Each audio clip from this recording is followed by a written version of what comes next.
just get started, and then I'll be taking questions. And after your presentations, I'll present those questions. Okay?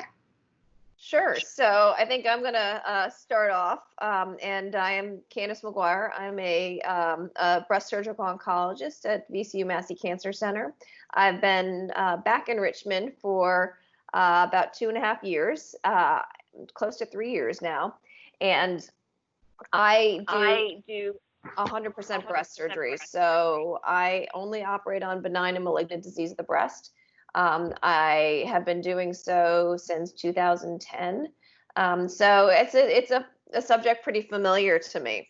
And so I think when somebody is diagnosed for breast cancer, that's something that's important to ask their surgeon is how often do they do breast cancer surgery, and what percentage of their practice is breast cancer surgery, how long have they been practicing. Not that a new young startup surgeon is a bad thing. They have lots of new and exciting ideas too. So I started my training.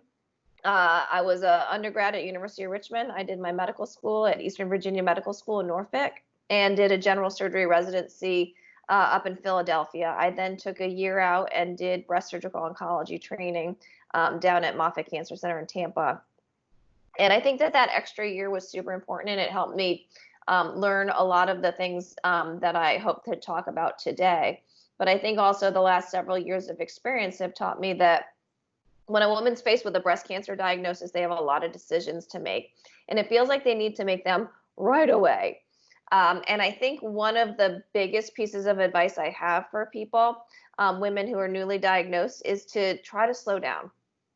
Slow down, realize that this breast cancer didn't start yesterday, and it doesn't need to be operated on tomorrow. So you've got some time to figure out what you want to do and do the right thing the first time, rather than rushing into things and doing something that you may later regret, whether that's doing too much or too little, or choosing a surgery that maybe wasn't perfect for you. And we can talk about how we can deal with some of the regretting things better afterwards. But I think that starting off on the right foot is super important. I think that when we talk about surgeries, we talk about lumpectomies, and we talk about mastectomies, and we talk about mastectomy with reconstruction. And I think it is super important, if you either choose or need a mastectomy, is to strongly consider reconstruction. And so I'm so glad that we have Dr. Aboutanos here with us today. Because I do think that it's something that some women think they're not eligible for. I think it's something that women think is vain in a time when they're fighting for their lives. But what I can tell you is that 20 years from now, you may forget a little bit of that fear you felt the first day that you found out you have breast cancer, but you're never going to forget what you look like when you look in the mirror. And you're never going to forget what it feels like to just be able to put on clothes and not worry about a prosthetic or something along those lines. And so starting that process and starting off right is super important. And so I think it's something that people should consider, and they should consider it without guilt. And also I think that, the options for reconstruction have really, really opened up over the last several years. And so there are a wide variety of options, and choosing the one that's right for you means that you really need to see somebody who practices a lot of breast reconstruction so that you can get the right option for you. Because that is another thing that oftentimes, once it's done, and if you don't like how it's been done, it's tough to undo. So I think that's a good place to sort of just very general, sort of high level stuff. But I definitely am looking forward to answering a lot of questions. I can answer questions about lumpectomy, about mastectomy. And then I think the reconstruction piece, definitely going to let Dr. Aboutanos speak a little bit more. So I'm going to turn it over to her for some brief introductory comments. Great, thank you. Thanks for inviting me to be part of this discussion. I'm excited to answer any questions, just like Dr. McGuire mentioned. I'm Charlene Aboutanos. I'm here at Richmond Plastic Surgeons. I've been practicing here for about 9 years now. Initially, my medical training started at University of Miami, and then I did my residency and plastic surgery training at MCV, which is now VCU. I did an extra year of craniofacial training in Utah, and then I came back and joined Richmond Plastic Surgeons 9 years ago. And since then, I have done a wide variety of reconstructive surgery. Mostly my patients are women and children. I feel like a lot of women seek out a woman when it comes to their breast care for many reasons. And I think that, just like Dr. McGuire said, it's very important to get, and also Renee mentioned, get that knowledge up front so that you can really make a decision that's right for you. And not so much out of fear or out of rushing into something that you're not really looking for. But when it comes to reconstruction, we kind of take the lead from the breast surgeons and kind of figure out what it is that they've recommended to you from a cancer standpoint, whether your tumor needed to be removed by removing the whole breast or just the lumpectomy. And then I really take the time to kind of listen to see what type of reconstruction you're interested in. And usually the breast surgeon does take some time to kind of figure out what you're interested in too, and just make sure that you are matched with the right person. And then generally speaking, there are a couple different types of reconstruction. The first kind is if you're going to get a lumpectomy. We have been doing more and more recently with lumpectomy and reduction. If you're large enough to combine it with a plastic surgery approach, it actually preserves some of your breast tissue while getting rid of the tumor and gives you a nice result.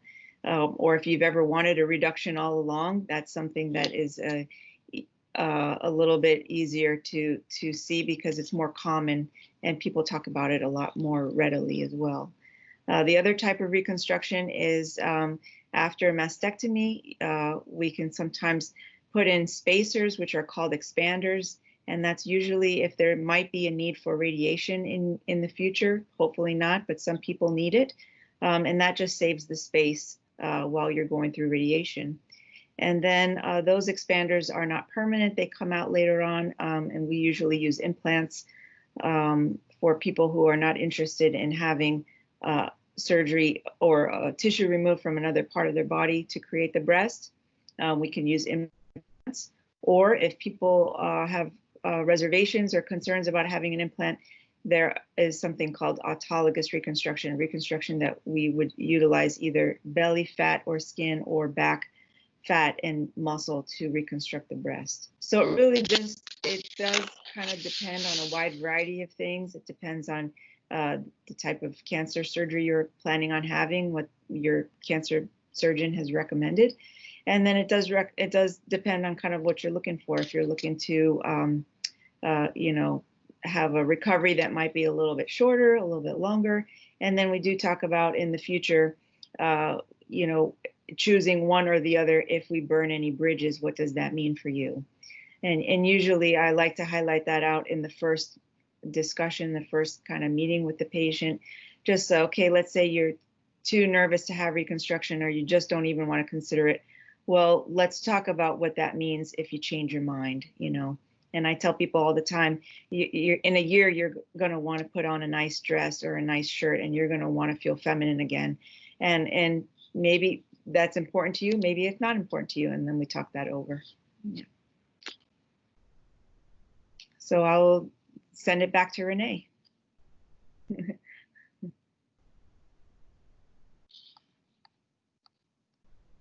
You're on mute, Renee. Single thing there. Better? Can you hear me? Okay. Yes. Thank you. Okay, let's delve into just some of the ins and outs of everything. So, Dr. McGuire, I have just been diagnosed with breast cancer. I'm coming into your office. I am scared to death. I have no idea what would you say to me? What would you offer me? What do I need to know to make my decision? So there are lots of different things to go through and to consider during that first visit. And I think the first thing to sort of a woman wants to know is what stage her cancer is at. And that tells us a lot about how we think somebody's going to do long term, but also tells us a little bit about what their surgical options are going to be to remove the cancer. One thing that's not the focus of today's discussion, but is very, very important to talk about, is the fact that about 25% of our patients will actually get their systemic or whole body or even chemotherapy before they have their operation. And so that is not an unusual thing. It does not mean that we're just leaving the cancer there. We're trying to actively kill that cancer and maybe shrink it down to allow for more surgical options, or just use the response that we see to help modify and customize a special treatment plan for people. So you may come to the surgeon and they may say, you're not ready for me yet. We need to do some systemic therapy first. And that is very, very normal. That's what 25% of people are doing. So we're going to talk about stage. We're going to talk about order of therapy, whether that's surgery, radiation, or chemotherapy. All three of those are options. All three of them are needed in many women. If a woman is having a lumpectomy, which means that you're going to have a tumor that I can get around all the way and preserve for the most part the size and shape of the breast, there are things called oncoplastic techniques I can use to help do that. If that's something that a woman chooses, or is a lumpectomy, then most of the time a woman's going to need radiation with that, unless she is too old or too ill to enjoy the benefits of it. So that is something to take into consideration when you're considering lumpectomy versus mastectomy. Is the radiation piece, is that every woman who has a lumpectomy is going to need radiation. And sometimes that gets forgotten in the litany of other things we discuss. The oncoplastic techniques, and we can talk about that a little bit more down the road. There are different levels. Level 1 oncoplastic techniques are things I feel comfortable doing myself, which is, taking out a little bit of extra skin so that we don't have excess skin after the lumpectomy, or doing, loosening up the tissue around where I took the lumpectomy and kind of pulling it back into the cavity to fill the cavity. Things like that I feel very comfortable doing. When we talk about level 2 oncoplastics, that's what Dr. Aboutanos was talking about, which is combining a lumpectomy with a breast reduction or something much more involved. And that's something where you definitely want a plastic surgeon involved. So that's something that we'll talk about. And then we will talk about the options for mastectomy. And like I said earlier, some women choose a mastectomy, but some women need a mastectomy. And what's interesting is there's a kind of cancer that some of you may have heard of called DCIS, or stage 0 cancer, pre-invasive cancer. We have lots of names for it. The issue with DCIS is the way it grows. It can often become very widespread within the breast. And even though it's our lowest stage cancer, it leads to more mastectomies than any other kind of breast cancer. And so just because I'm recommending a mastectomy doesn't mean your cancer is really, really bad. There are just some factors that mean that we have to do that to get everything out. The mastectomy, like I said before, is something where we always talk about options for reconstruction. Some women have great options for reconstruction right off the bat, and those are women where I really encourage they see a plastic surgeon. We talk about things like nipple-sparing mastectomies. That's another thing to make sure that you address with your physician to see if you're a candidate for nipple-sparing mastectomy. When I started practice a couple of years ago now, nipple sparing mastectomy was one of those things where you needed to be a really, really perfect candidate. We needed a really, really good reason to do a nipple sparing mastectomy. And now I would say that, 10 years later, is that it's the complete reverse. Is I need a really, really good reason not to do a nipple sparing mastectomy. The nipple is there, it's native tissue, it saves a step in the reconstruction. Unless there's a good cancer-wise or cosmetic-wise reason not to save that nipple, I'm going to try to do it. And so, I'm going to interrupt you just a minute. Yeah. What about the fear that saving that nipple, you've exposed yourself to more cancer cells left? Right. And so the important part is that when you are considering nipple sparing mastectomy, again, you want to discuss with your surgeon how that's done and make sure that they're removing all the tissue that needs to be removed. When you save the skin of the nipple and the areola, you are just saving skin like you're saving any other piece of skin. You need to go up and take all the tissue underneath the nipple, or else you will increase that risk. But when we look at the data from thousands of women who have surgery with surgeons who are doing that proper operation, we do not see an increased risk in cancers down the road. So it's a very, very cancer-wise safe operation. So in terms of the things that we'll talk about in a first visit, it's going to be what stage are you? What order are we going to do all of our therapies in? If you're going to have a lumpectomy, what's going to come next? If you're going to have a mastectomy, what's going to come next? And then how are we going to do those operations? And who else do we need on our team to help us with them? And then the last thing we talk about is how we're going to follow people long term. So we talk about things like with a lumpectomy, you're going to need, yearly mammograms for the rest of your life. It doesn't have to be any more frequent than that. If you're going to have a one-sided mastectomy, we still need a mammogram the other side, and you're going to see somebody in your cancer team once every 3 or 4 months for the first 5 years. So those are a lot of the things that we will discuss in the first visit. Do you, Dr. McGuire, can you just give an overview of what's involved, say, in a mastectomy, as far as hospital visit, recovery, drains, no drains, all that, please?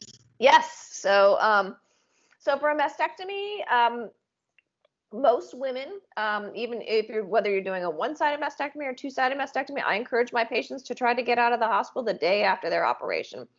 And so it's usually just an overnight stay in the hospital. If I'm doing the procedure by myself and there's no reconstruction being done, I put one drain for each mastectomy, so one drain per side.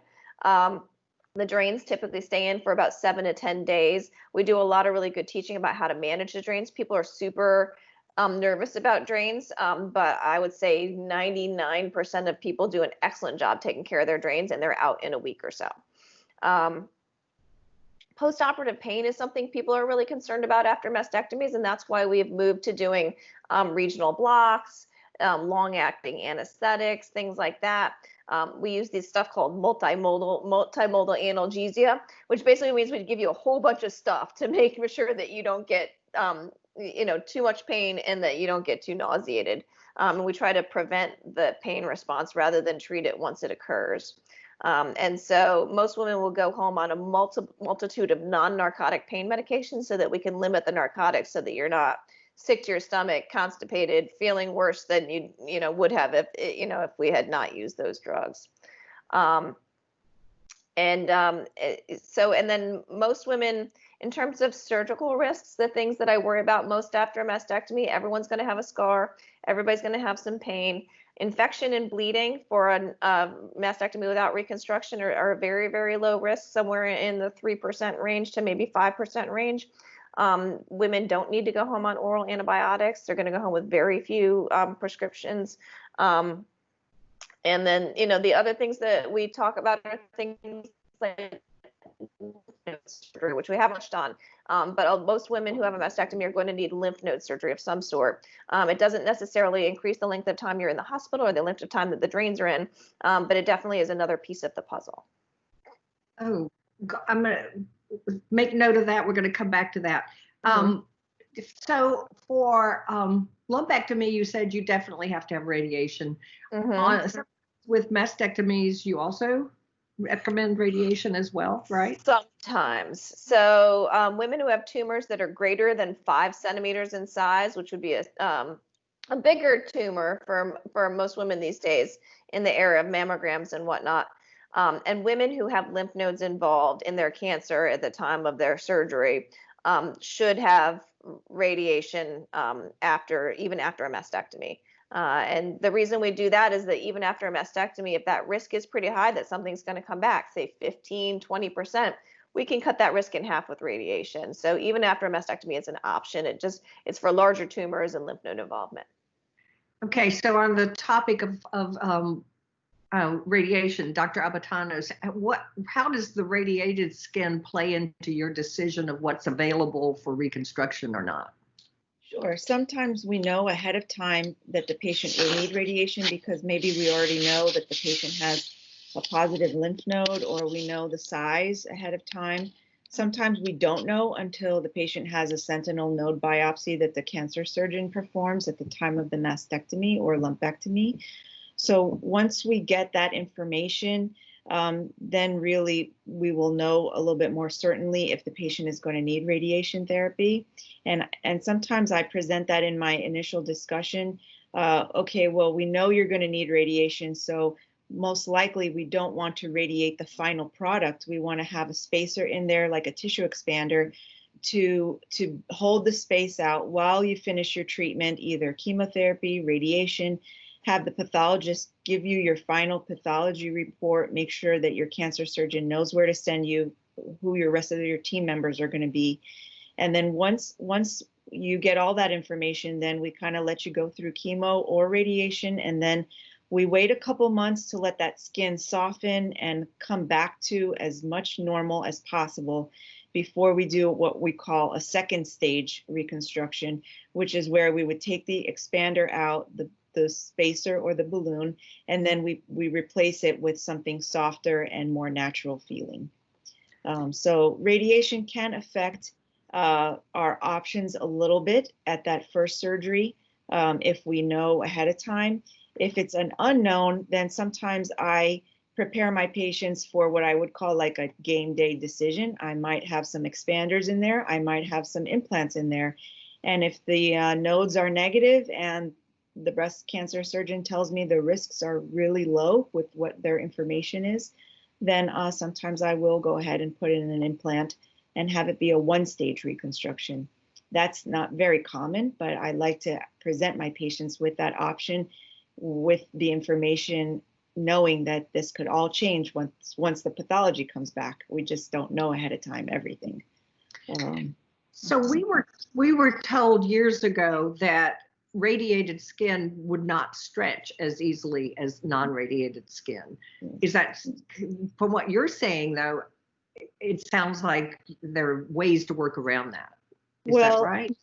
For the most part, we don't like to expand after radiation. We do prefer to expand before radiation takes place. So I usually like to tell the patient, your radiation oncologist and myself will coordinate when the expansion can stop to get you safely to radiation, because they don't like for us to drag our feet, expanding for months on end. That's not ideal.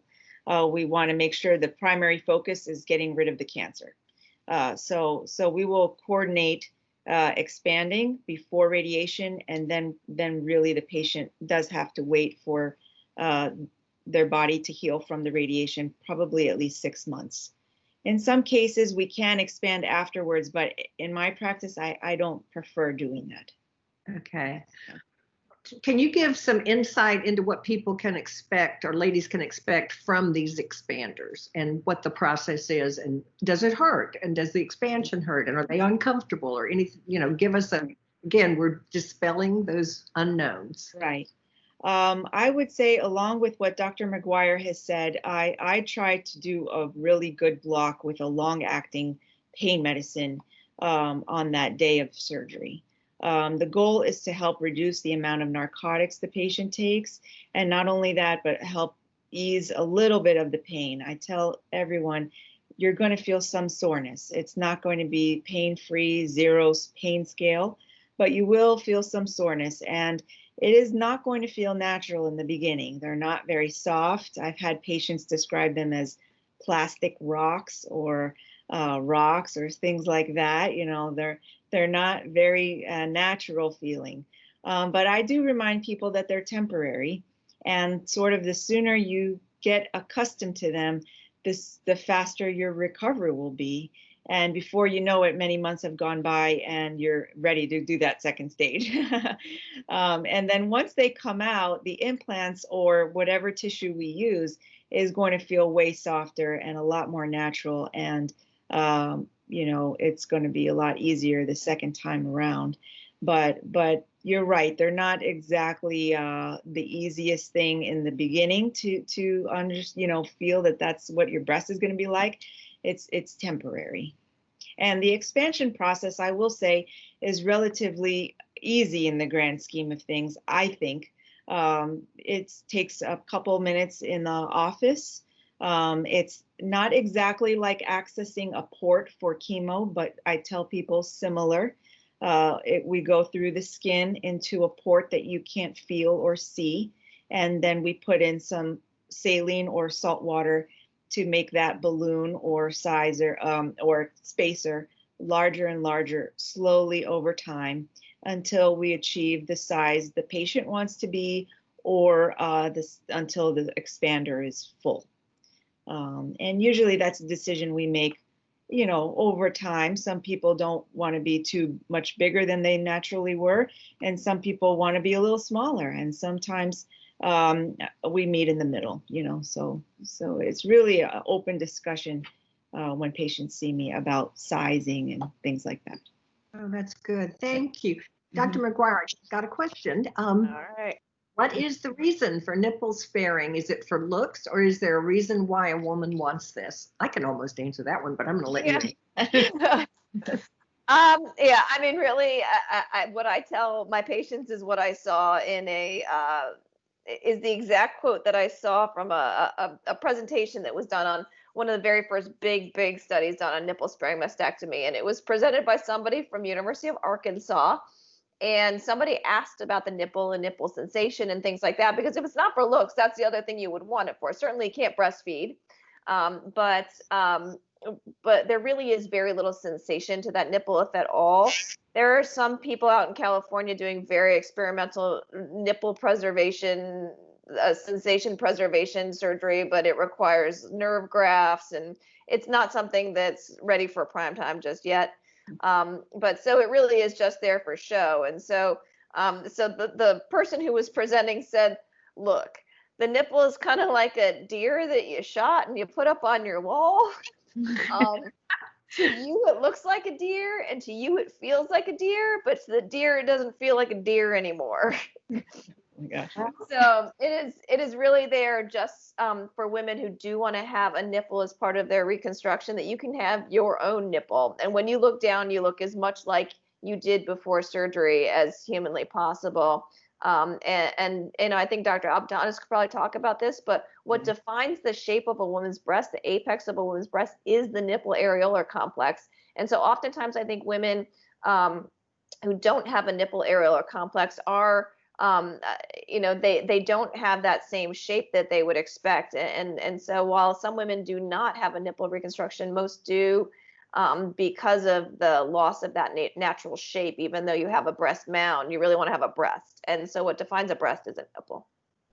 Well, we have done, Here for the Girls is 13 years old. So we've been doing this a long time. And I remember when they first came out with 3D nipple tattooing, everybody was so excited about that because it actually looked like a nipple. We do a lot of show and tell in our meetings. Another way to reduce that fear, we'll show what a mastectomy looks like, what reconstruction looks like. And I know you all probably have photos and things that you show people as well, but we do it in the flesh, literally. But that's why I said I could probably almost answer that, because I know how important it is to have that feeling of completeness, even though it's not you anymore. We got another question. Can you talk about the difference in nipple tattoo and nipple reconstruction in terms of what is the common preference, especially since they're cosmetic only? I can address that if you want. Yeah. A little bit about nipple sparing. I think that really, since Angelina Jolie had her as nipple sparing, it has really increased the public's awareness of the options today. And we have really started doing that more frequently in the last couple years than we did, like Dr. McGuire was saying, 10 years ago. But I do think that it does look a little bit more natural. Sometimes the location of the tumor prevents us from keeping the nipple. And then the other thing that really I have more control over is whether or not it's worth saving, because maybe they're pointing very downward or very far low, or it's just not going to be pretty in the end. We kind of all come to an agreement that it's not worth saving the nipple and the areola in that case. I have met many women who have been waiting never to wear a bra again and don't want to have a nipple, and why would I when I can walk out without, just my shirt on. And then I have many women who say, I just don't feel complete until I have nipple reconstruction. So at that point, it is really a discussion. It's kind of like the last thing we do once we like the size and the shape and everything. I tell people, we have plenty of time to talk about it, but nipple reconstruction can be done two ways. One is nipple tattooing. And in Richmond, we are very fortunate to have Amy Black. I think she's a fantastic tattoo artist, and She is just a wonderful, skilled nipple and areola reconstruction tattoo artist. A lot of her work is on her website and social media. She gives a lot of talks about this, and really you can't even tell from first gaze that it is a tattoo. And I usually tell people, if you don't really want to have anything sticking out, like a little mound of the nipple, this is a very easy way to have reconstruction, and it saves you a surgery. Now, sometimes it's not included in your insurance plan, but she does have some funds for breast cancer patients. Additionally, she does work with some insurances, and sometimes they will reimburse a patient for the expense of the tattoo as a reconstructive option. Then I have some patients say, well, I really do want a mound. I do want to feel a nipple and see something sticking out at the apex of the breast. Then that is usually it's the easiest, sort of shortest kind of procedure in the reconstructive treatment. It's about an hour or so, and I can create a nipple out of the skin that's right around the incision, kind of in the right place to create a little mound that becomes the nipple. Again, it doesn't have sensation, but it does give an appearance that there is something there. And then, of course, that doesn't have any color, so you still need a tattoo to color in the nipple and the circle of the areola. So some women choose one way, some women choose the other, but in the grand scheme of things, there are options. And it's never too late to really have something like that done. If you want to change your mind in 5 years or 2 years, you can always come back and meet with your team, and they can refer you back to one of us, and we can give you the options again. It will still be possible, and nothing is really lost if you don't choose to do it right in the same time of your reconstruction. So another thing that's becoming the rage, at least that we've been seeing, is like tattooing a flower bra. Yeah. I'm not sure they let you go out on the beach in that. I don't know, but I don't want to try it. Whatever. But while we're talking about having implants, which we sort of were, what about the different kinds of implants? I know there's been lots of controversy over saline versus this versus that. And then there's a new textured implant. Somebody's asked a question about, are there issues with that? What is a textured implant? Yeah, textured implants are probably the implant. They're not really new. They repeat that if you will. We just lost you for a minute. Textured implants are not really new. They're probably our oldest type of implant. That's pretty much referring to the covering of the implant. Some are smooth and some are textured or rough. And in the last year, really, we have started learning that some of the older textured implants can create a response in people's immune systems, and the patient then develops a very specific type of cancer towards that texture. It's in one brand more than the other, and there's a lot on my website and online about if you have a specific type of textured implant, whether or not you need to be concerned and what to do if you do have that. In most cases, if you have no symptoms and everything's going great, we don't recommend you take those out for no reason. On the other hand, if you are having a symptom that you never thought was a problem before, like unexpected swelling, then you should see either your breast cancer surgeon or your reconstructive surgeon. And then we can really decide what kind of implant you had. We try to find your card, which most people can't find, but that's okay. And then we discuss with you whether or not we need to remove it or replace it or do anything. The other type is smooth, which means it has a very sort of smooth covering. There's nothing textured or rough about it. And those are the main differences between textured and smooth. Then you have what is the difference between the content of the implant. Some are filled with saline, which is salt water, and some are filled with gel, which is also known as silicone.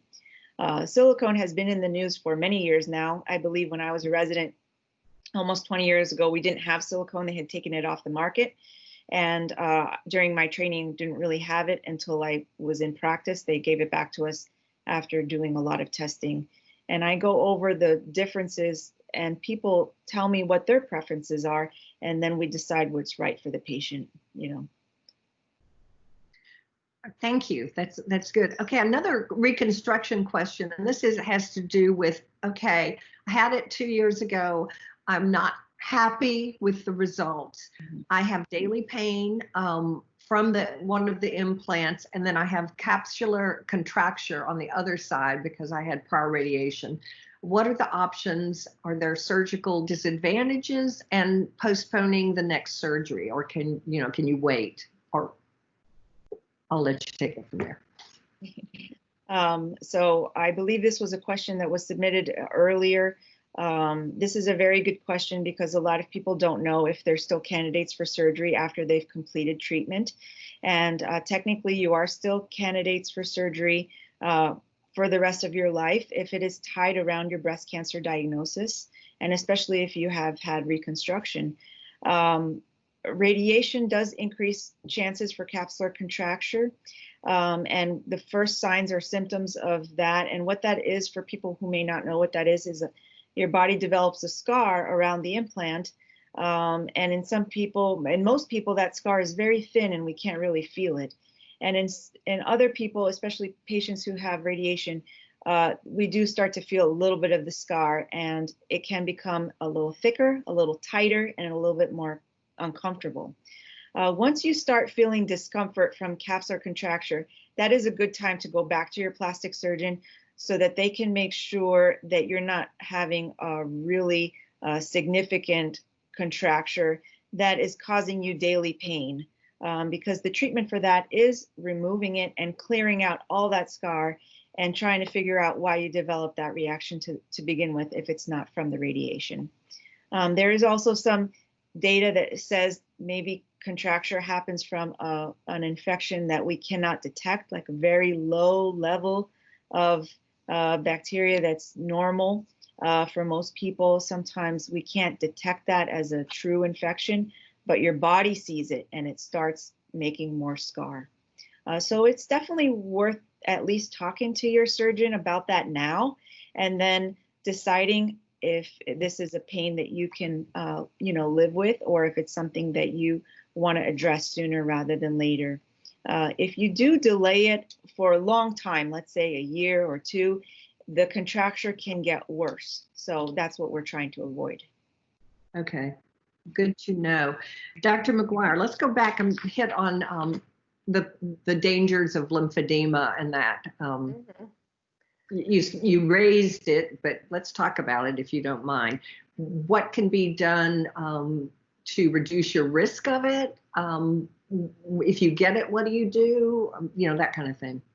Absolutely. So lymphedema is really swelling of a part of your body due to poor lymphatic flow. So the lymph system is just like your blood vessels. It's actually attached to your blood vessels. And it basically is the system that will reabsorb all the fluid from your body, and then push it basically passively kind of push it into your blood system to then be figured out where it's going to sit, whether you're going to pee it out or just it's part of your fluid management system. The other thing your lymph system does, and people talk a lot about lymph nodes and immunity, is that they're part of the immune structure of your system. And so lymph nodes catch things like cancers, but they also catch things like infection and inflammation, and they can become swollen because of those sorts of things. So lymph nodes are super important. What they're also really important for is for us to determine whether a breast cancer is spread outside the breast, because it does help us figure out how we're going to treat people and also determine that stage of your breast cancer. And so what we used to do is if a woman, say, had breast cancer on her left side, is we'd take out all the lymph nodes on the left side underneath the arm. And it was super accurate. We call it an axillary dissection. But the risk of lymphedema after those procedures was somewhere on the order of 20 to 30%. And if you added radiation to that, it could be even higher. And so many, many years ago, people started to come up with less invasive ways to test lymph nodes. And so most women, if they're going to have their lymph nodes tested, are going to get something called a sentinel lymph node biopsy, which is where we inject 1 or 2 dyes into the breast. They trace up, they show us the first few lymph nodes that drain the breast, and we just remove those.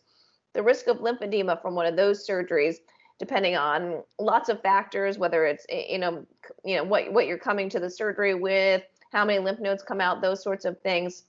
The risk of lymphedema can be as low as 3%. Some people will say as high as 11%, but those were very, very early studies. So I usually tell people it's going to hover somewhere around 3% risk. The things that predispose a woman to lymphedema, other than having lymph node surgery and radiation, are being obese or overweight. That definitely does not help. Having a more sedentary lifestyle, so not moving that area. So it used to be, the surgical dogma used to be like people would get like bound and wrapped and been told not to move their arms and things like that. I want people moving as much as humanly possible. I don't want them doing heavy lifting. I don't want them disrupting incisions and things like that. But I want people up and moving because I want that lymph flow going, because it's going to reroute itself. And I wanted to learn how to do that sooner rather than later. So moving, physical therapy can reduce the risk of lymphedema. And a lot of people talk about things like blood pressures, IVs, not having those done on a certain side. There is really very little data to support that. I know it's all we talk about and all we do when we wear wristbands and all this other stuff. And I'm not saying go out and get a bunch of IVs in your arm that you had lymph node surgery in, but it's probably not the most important part of it. So what it is preventing infection. So infection, especially around the time of your operation, can increase your risk of lymphedema. But even years down the road, if you were to get an infection from an infected IV or something like that, you could pop up with a lymphedema years down the road. So our biggest treatment for lymphedema is prevention. The other thing that some people don't talk about, which we see more and more these days, are women who have lymphedema of the breast.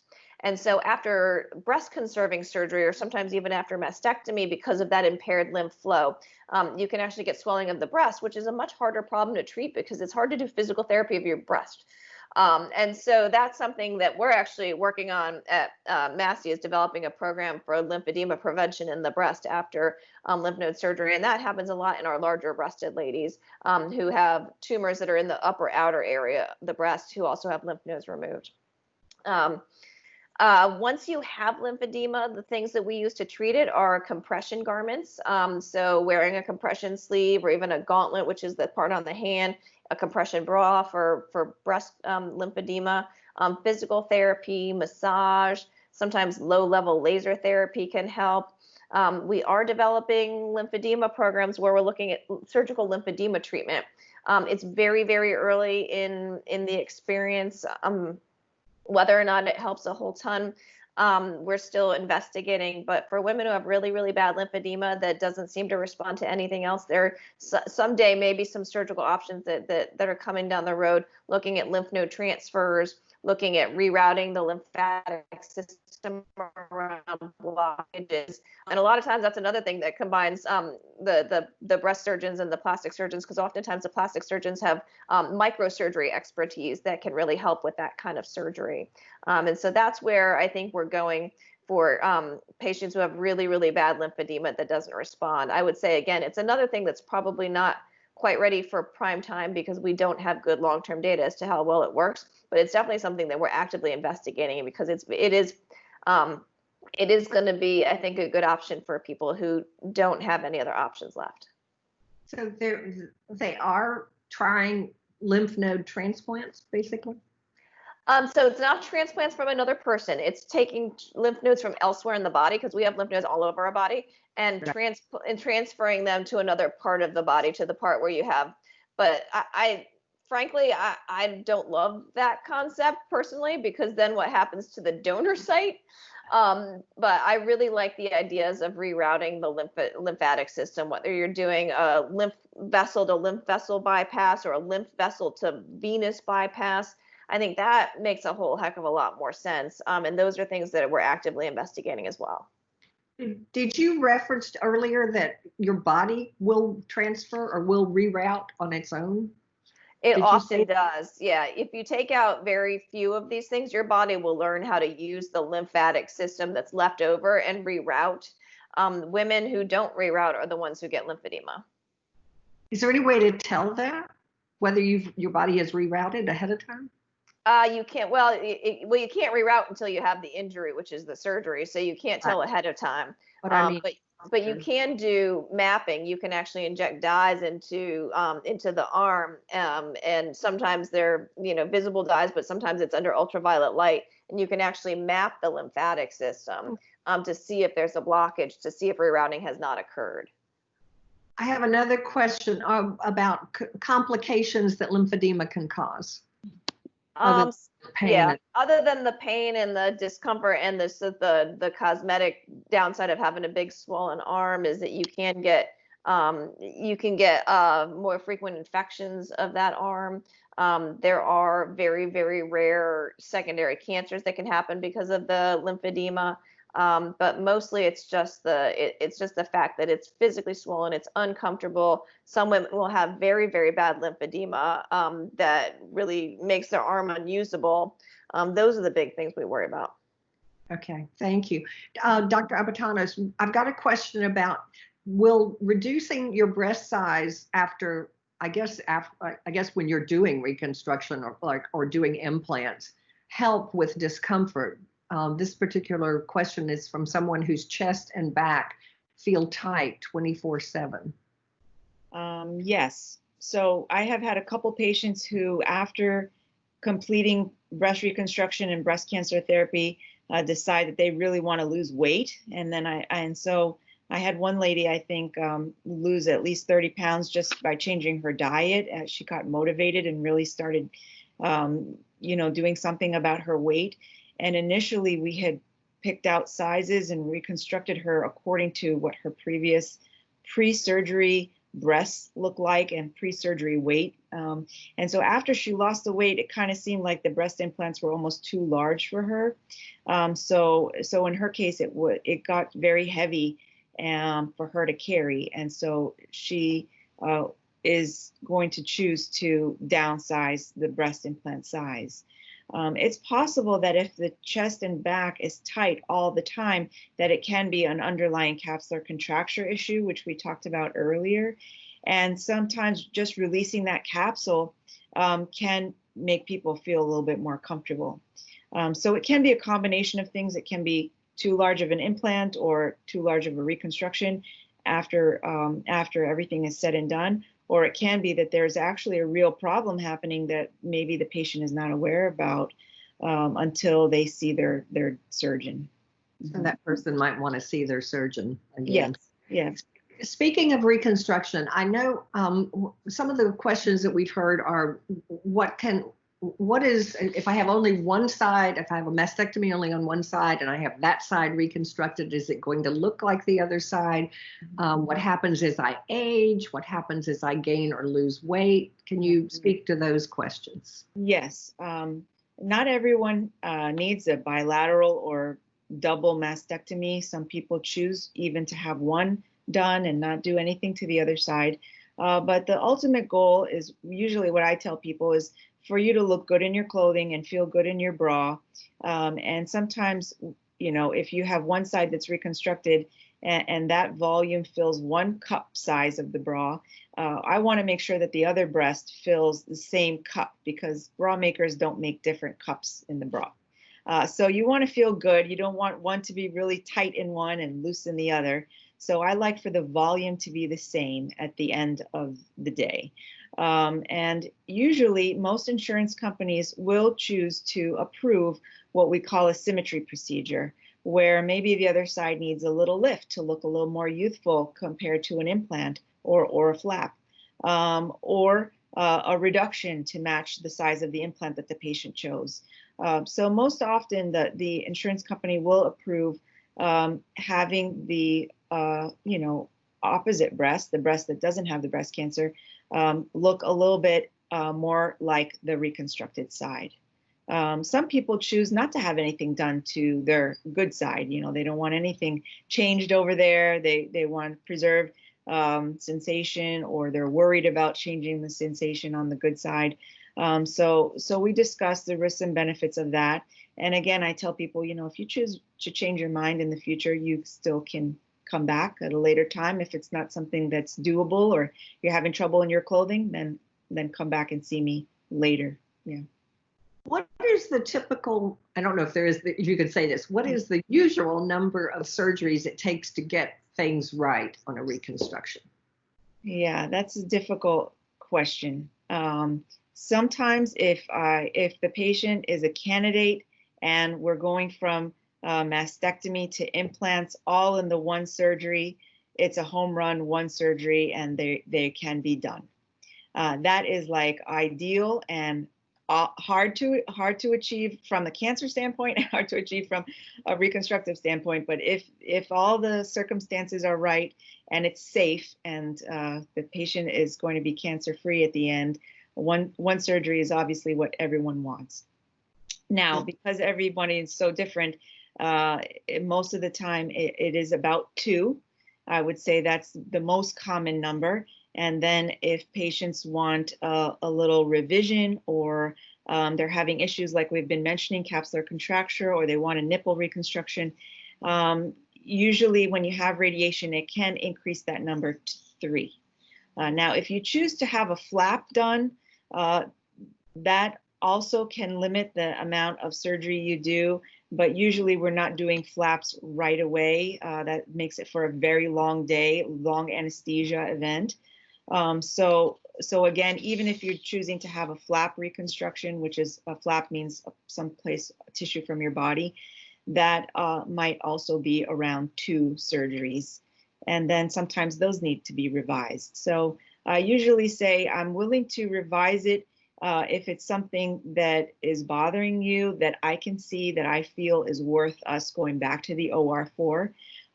If most patients are able to hide it in a bra and no one can see it through your clothing, then I kind of step back and we really talk about, well, let's talk about the risks of a 3rd surgery or a 4th surgery. I think from my experience with our young women that sometimes it's expectations, that you expect that reconstructed breast or breast to be what you had before, and it's never going to be. Right. And I think that's something I believe you both would probably be very forthcoming about that it is not going to be the same, and you're not going to have the feeling in it that you had. And it really is for fitting in your clothes more than anything, and how you feel about yourself. Do you ever recommend, either one of you, to your patients, have you thought about not having reconstruction? Well, I can say just from a cancer standpoint that there are some women who really should not consider reconstruction at the time of their mastectomy. And those are women who've had very particular kinds of breast cancer, like inflammatory breast cancer. There's a pretty darn high risk of something coming back locally. They're going to need a lot of surgery, a lot of radiation. And there's just no studies out there that show it's safe to do reconstruction at that time. There are women who I think are probably too ill at the time of their mastectomy surgery to undergo more surgery. They are very, very few and far between. And then there are some women who I think are just not mentally ready. But I feel like if there's not a good medical or cancer reason for it, I still want them to have that conversation with the plastic surgeon and talk about when is going to be the good time to do this. If not now, then when? And I want that to come from somebody who's an expert in reconstructive surgery, not in the cancer side of things. So if there's not a good cancer reason to wait, I want my patients to always talk to a plastic or reconstructive surgeon about it. Whether they do it or not is completely up to them. My mother, as you mentioned, my mother had breast cancer many years ago, and she elected not to have reconstructive surgery. It was her decision, and she was happy with it. My co-founder, Mary Beth of Here for the Girls, elected not to have reconstruction, and she's been happy. But most of our ladies do opt to have it. I think it is totally, as you said, it's totally a personal decision. It's good to know that either decision is okay. There's no guilt. Should be no guilt with either decision. Absolutely. Yeah. So Dr. Aboutanos, I think this one's for you. So we've got this reconstruction, we've got the implants. Some of our ladies have had issues with their implants and had to have them removed. Or is there maybe an allergic reaction to it, or your body, doesn't like it? I know there are risks like that. Are they very common? And also, are there risks for increased breast cancer? And also, what if your breast cancer recurs? What do you do with the implants? I just hit you with 3 questions. Okay, I'll try to answer them all. And Dr. McGuire, you can help chime in too. Yes, might need your help for the last one. But we get this question a lot, and it's been in the media and on social media quite a bit, especially in the last year. There's technically no data, medical literature data, that shows that patients can develop like an allergic reaction to an implant. I do tell patients, if you have an infection, that is a reason why we have to remove the implant. That's a different kind of scenario than someone rejecting an implant. That usually doesn't happen. Usually we have to remove it because it's infected, or because it's creating some pain, or there's really a medical reason behind it. But there have been a lot of women that state that they are having symptoms that they can't quite pinpoint, and then the last resort is, unfortunately, they look at the possibility that it could be coming from the implant. So what we usually do is we go through a lot of their symptoms. We make sure that they've been seen by other physicians, like their primary care doctors, even an endocrinologist, to just make sure that all their hormone levels are normal and baseline. And then we might get some imaging, even an MRI or an ultrasound, just to kind of make sure that there is nothing there.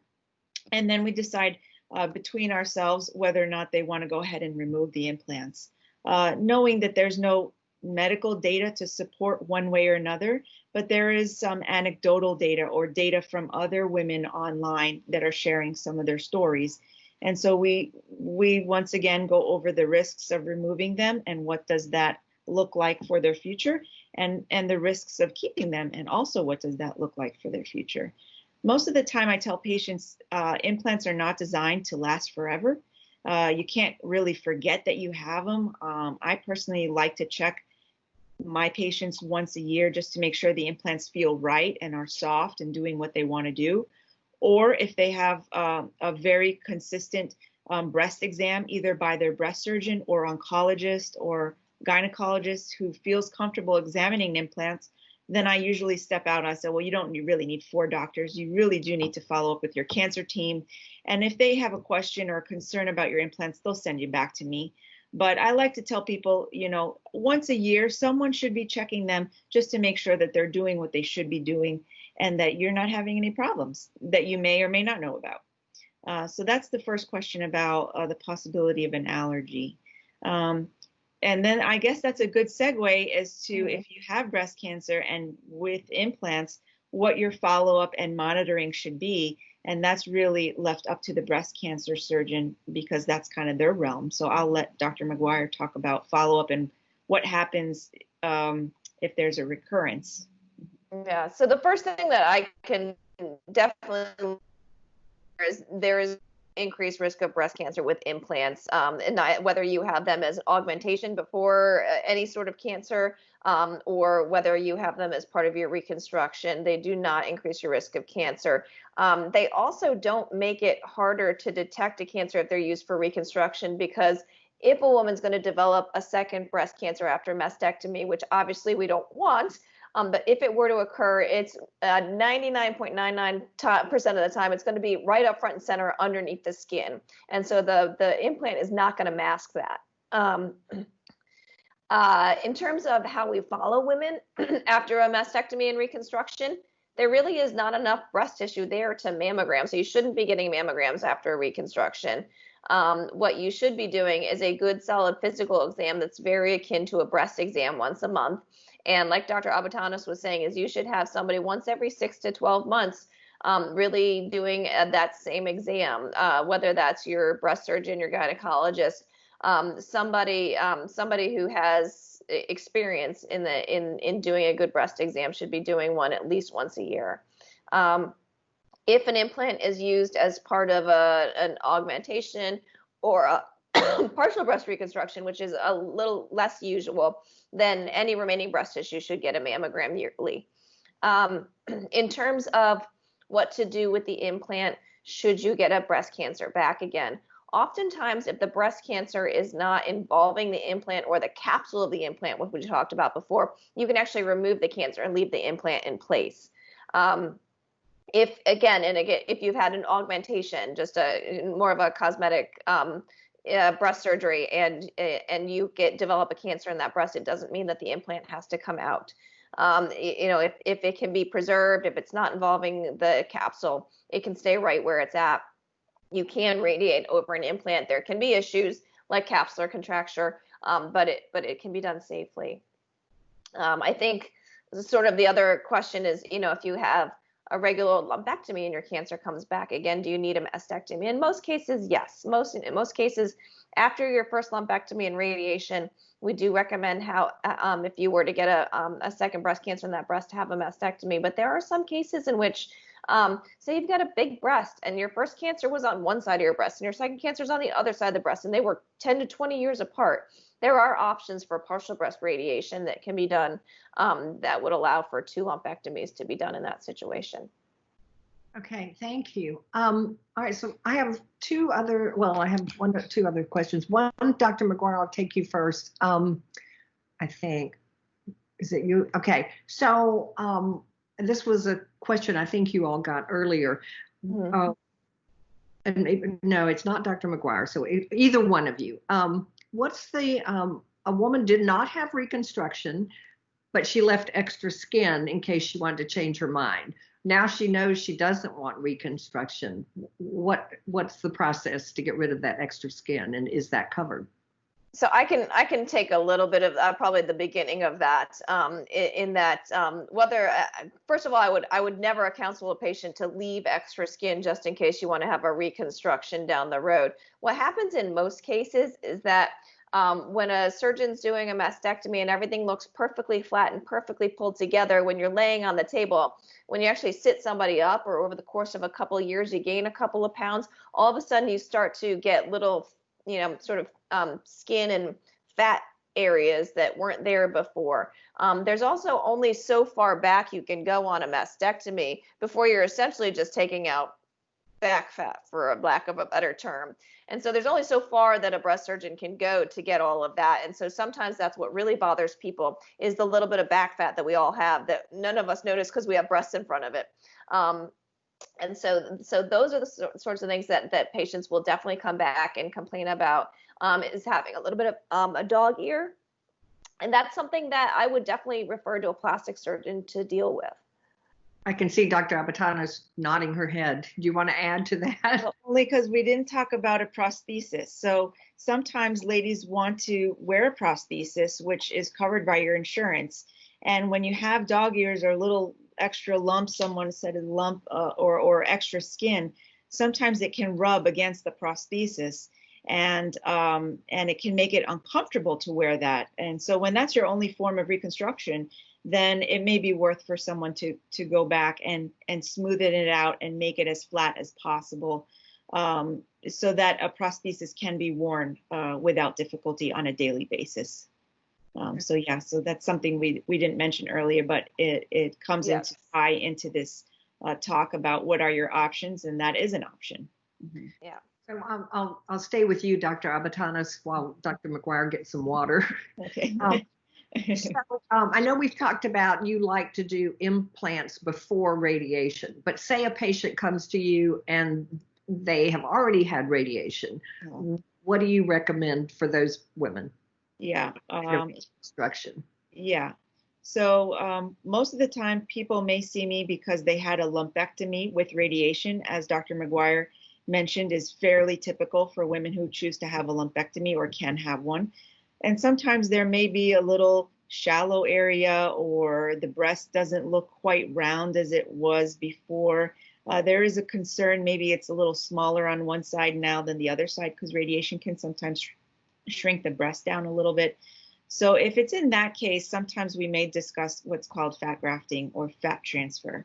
And there is a lot of studies that show that the fat has stem cells, or really important cells, that can make the skin look a little softer, feel a little softer, and pad that area of the breast that was radiated with a lumpectomy behind it. So that's one thing. Now, if the person has had radiation after a mastectomy, that gets a little trickier in what the options are for afterwards. And that's why we like to discuss this before, like Dr. McGuire, is you kind of want to get all your knowledge ahead of time before you make decisions that you may not know what bridge you're burning. But there are options. So it's never a zero, you know, and I tell people all the time, for all we know, in 10 years, there may be a way different option that no one ever knew. And now you're a candidate for. But in that case, we discuss either flap reconstruction, which is reconstructing with a part of your belly or your back. Or if your skin looks good enough and maybe you didn't have that many radiation session treatments, maybe you didn't quite get too much what we call radiation change in the skin, and the skin actually looks okay, then we discuss the risks of trying to use an expander and then an implant. People are very successful with that and they avoid having a flap. Some people don't have enough fat to make a breast and are not candidates for a flap.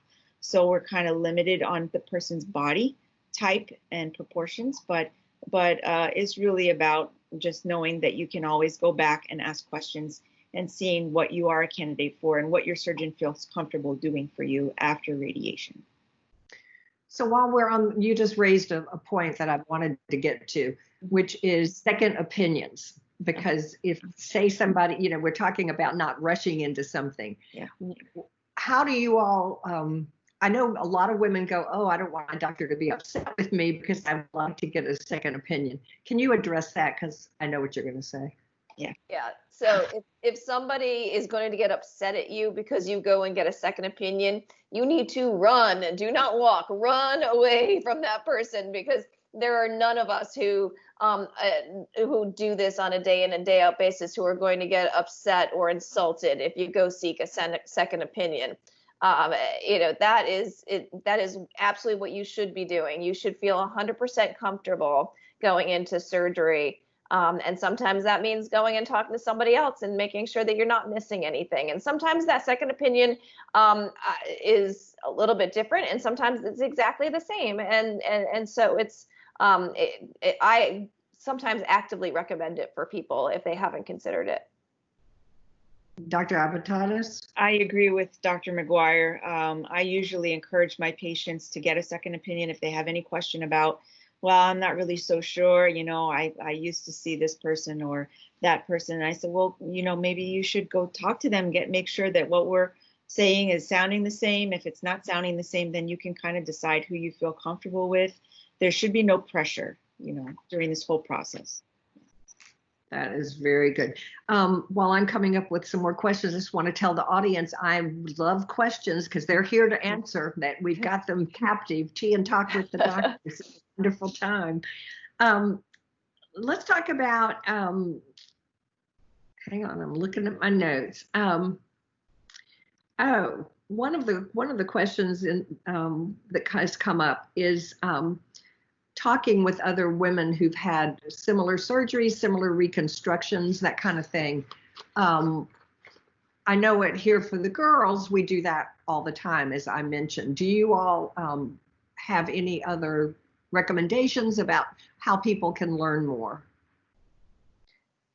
There's a lot of ways that you can reach out to people who've had similar surgeries, similar cancers, things like that. I think, like you said, Here for the Girls is a great way. And so for my younger patients, I always connect them with Here for the Girls. There are other organizations that have similar things. At Massey, a lot of our navigators and social workers will keep in touch with a lot of the patients who say that they're willing to talk to new patients. And so we have a list of women that way. And I think that that's probably the most safe and effective and personal way of doing it. One of the things I definitely caution people against is going out and just doing a Google search or getting on a chat group where you don't really know who you're talking to. Because there's always recall bias, and the people who have had a fabulous experience and are just getting on with their lives are probably not going to be on these chat groups talking about what happened. So you're going to get a very negative slant to pretty much anything that you experience on the internet. And so that's what I think really scares a lot of people. So I love the fact of all of these resources on the internet, but you need one of those resources to have some form of a personal touch so that you can make sure that you're balancing the good with the bad. like Beyond Booth. Oh, Beyond Booth. Look at me, here for the girls. Yep. Used to Beyond Booth. Dated myself. Dr. Aboutanos, do you have anything to add to what she just said? Yeah, I usually tell people, please don't Google unless it's a site that I recommend. I will give people, valid websites that are supported by our societies. And I also tell people that there's a lot of just, unfortunately, the complications, those photos of complications are all over the internet. And I like to show people, photos from patients that I've actually taken care of. And I usually tell people, just try to limit the amount that you search. And that if you ever find yourself afraid, or you have questions, or it generates more questions, just write those questions down and I will be able to answer them for you, where it's more of a trusted source, instead of just typing in a question and then you get a lot of, like Dr. McGuire said, you don't really know who's responding online. But there are some really good sites for breast reconstruction that are supported by the American Society of Plastic Surgery. And then we have brochures, and then I show photos. And so, obviously there are going to be people who have complications, but it doesn't have to be everybody. You're so right, both of you, about the internet. We caution our young women, and it's in our calendar, which in our health guide. And another thing we caution is, if somebody starts telling you a horror story, it is perfectly okay to cut them off. They may be trying to show they relate and understand, but somebody going through this does not need horror stories at all. So it goes back to that seeking second opinions. It's that fear of insulting anybody. And at this point, we always say, you have to put yourself first, because it's about healing yourself. So one of our questions was, do either of you have any issues doing revisions, or it would be more you, Dr. Aboutanos, doing revisions on someone who's gone to other doctors before? Yeah, that's a good question. Usually, if I meet someone, I kind of listen to their story, and we also look at the timeline of events. Obviously, if the patient is just recovering or has just had a surgery by another surgeon, I strongly recommend that they go back to their primary surgeon, because that person knows what has happened there in the area. They know the technique they used, they know the implants they had placed, or whatever was done. And I usually tell people, you may want to give them one more shot to see if they can address your concerns. If for some reason you don't, have the fuzzy feelings anymore for that person, then I'll say, come back and see me in a little bit of time. Let some time lapse, and then we can revisit the area and decide whether or not, we would be a good fit together. And then if it's something that I think is very straightforward and I can make it better, then we talk about that. And if it's something that, unfortunately, like you mentioned earlier, making expectations meet, then I kind of have a discussion with the patient about the expectations of what to expect with the next surgery, or with just observation. But they should feel comfortable moving forward, making a decision that's right for them as their next step. Thank you. That's good. Okay, I'm getting some questions here. Talking about gaining feeling back in the chest area. This woman is 3 weeks out of a DMX, and the idea that I will have no feeling across my chest seems so odd, since it's an odd feeling now. Do you get any kind of feeling back across your chest? I don't know if you can answer that, if not knowing more. I mean, some people do and some people don't. It's pretty variable. But I think what I talked about with the nipple sensation is kind of true for a lot of the breast area.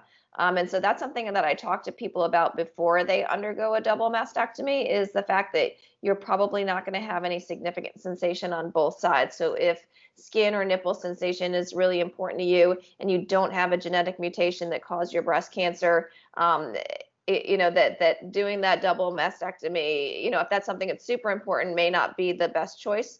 But most women, I would say, even if they don't regain that sensation, they learn to live within their new normal. But I have not seen people regain totally normal sensation. I've seen people get some back. Okay, good answer. This is another one. Do you always have to wear a bra once you have implants to support them, or is braless an option? Ooh, I like that spirit.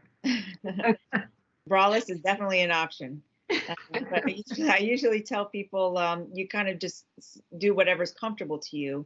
After you've healed, I usually, or recovered, I usually give people a timeline as to when they can get out of the soft bra, or what we like to say the surgical bra, and then into a more normal bra with either a wire or without a wire. And then I tell people, when you can get out of it for sleep or not sleep. And then I tell people that you may not need one if you feel like you don't need it. It's not necessary. But some people like being in a bra, so it's just up to you. That's interesting you bring up the wire versus no wire, because a lot of people don't go back to having a wire in their bra just for the comfort. Yeah, wow. And most people don't need it. So that sort of brings up another question we got. Is it common for there to be increased discomfort, say 16 years later, from a tram flap? Wearing a bra can cause extreme discomfort at times in the area of the banding.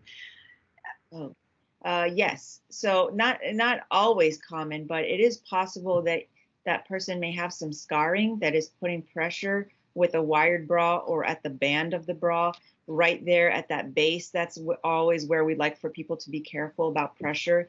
And it just may be that over time that scar has not softened and it's still firm, or maybe it's raised and it's not really comfortable in the bra that the patient is wearing.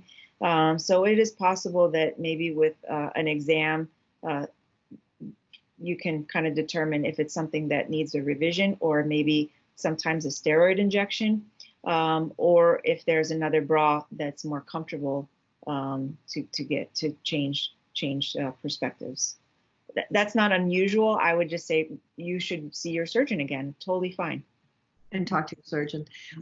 We had an incident one time where one of our ladies was at the expander stage and had an MRI, and did tell the MRI tech that she had expanders in, because they make you fill out that long list, but they missed it. Oh. And do you make a point of telling your patients, I hope, that they can't do an MRI with metal expanders in, or things are pieces of metal in their expanders? Yes, most of the time this question comes about when people want to travel, and most of the time the expanders do not set off the alarm that's in the airports at this time. I usually tell people I'm happy to write you a little note or prescription. You can show them your card that you do have an expander, but most people can travel with an expander without setting off an alarm or getting patted down or wanded. But MRI is usually a no-no, unfortunately, because there is a metal port in there. Yeah, it was not a good thing. So for the listeners in the audience, if you have expanders, not in an MRI. Yeah. So let me ask each of you, do you want to take a few minutes and just say anything that we've missed? Do you think that our ladies might be interested in hearing? I'll start with Dr. McGuire if you'd like. Yeah, so I did want to mention, just as a follow-up to that last question, is that I get the same thing often asked after a woman has a needle biopsy and a titanium clip is left in, or I actually will leave surgical stainless steel clips in to mark a cavity for radiation. Those also do not set off the alarms. So if anything, it's probably the straps on the bra more than anything else. So, I mean, I think overall, I think we've had a really good discussion. I can't think of a whole lot more to add.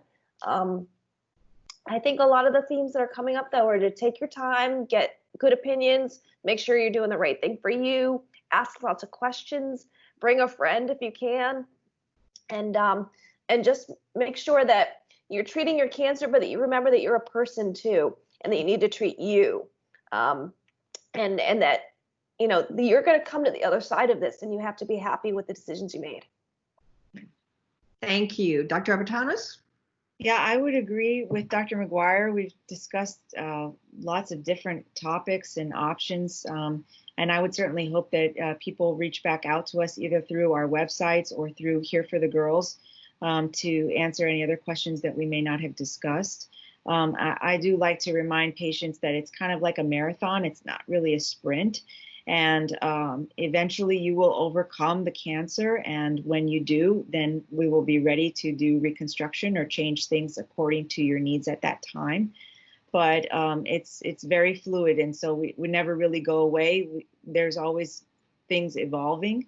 So I tell people there's no time limit. Just feel free to come back when you feel like you're ready to talk about it some more. Okay, I have one more question that just popped up. Can you lay in the sun with sunscreen, of course, with expanders? Well, the sun is not exactly the plastic surgery friend, because we don't want people to burn. I would say, though, if you are going to be in the sun, the one thing I do recommend is that if you're newly recovered from surgery, that you do not lay in the sun. Because that skin is kind of like what I call baby skin. It's very sensitive. Dr. McGuire was just saying that all we really leave is just skin and a little bit of fat under there. There's no breast tissue. And it can be very delicate when it comes to either cold or hot temperatures. So I'm one that I don't like even ice packs, and I definitely don't like warm or hot packs. And so sometimes when you're in the sun, and because of what we were mentioning, there's no sensation there, you can't really feel yourself getting a burn. And before you know it, it's too late. And I actually have had 2 patients get really bad burns after laying out in the sun because they didn't know, or using a heating pad, they fell asleep and then they burned their skin. So it can create a big problem. So I would just say if it's been many, many months, maybe you might be ready at that time. But if you're in the first couple months, like 3 or 4 months, it's probably not quite ready. I would recommend either an SPF shirt. Usually they say the level of screen block that they are, and then a sunblock. And then I like to say sit under the umbrella. So that's kind of like no sun. But unfortunately, before you know it, you'll be ready for back to normal activities. Wow, that was a great question. Thank you for the answer too. I would have thought, all of that. I just want to say Victoria is going to take back over in a second, but I wanted to thank personally both of you for doing this today. I've thoroughly enjoyed our conversation, and I do feel like it's been a conversation with the 3 of us because everybody else has got their screens off. But Here for the Girls, we started it 13 years ago to meet the unique needs of young women with this disease. What you've given us today absolutely helps answer a lot of questions, not only that young women have, but all women have. And we have recorded this, so it will be available for those who couldn't join us today. So I think we're going to have a lot of great information to put out there. I appreciate both of you giving your time, and Medarva for also hosting this with us and helping us educate people, because as I started out saying, that fear of the unknown is a huge fear and easily reduced with knowledge, and knowledge is definitely power, and you've given us a lot of power today, ladies. And we at Here for the Girls are all about living life with an exclamation point instead of a period, and empowering one another to achieve all we hope to achieve in life. So thank you. Here's from me to you guys and all of our Thank you.